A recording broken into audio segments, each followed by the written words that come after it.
studied in 7th class, and these are my teammates Ans and Abhinav. In school innovation marathon, we have chosen a problem statement preventing the bike stealing. To solve this problem statement, we have created a digital bike under the guidance of Swati Patil ma'am. This solution is based on RFID, and we have used components like RFID, Arduino, motor driver or breadboard. Let's see the working of this project.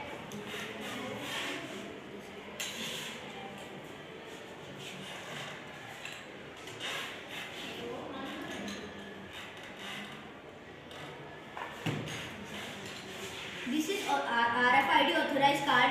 When I scan nearby RFID, see, blue light is on and bike is also started.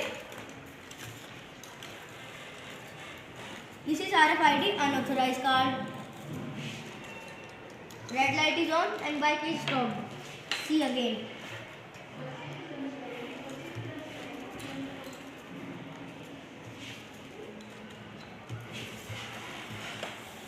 Advantage of solution, other application of solution and future scope. I have done software part. I have done hardware part.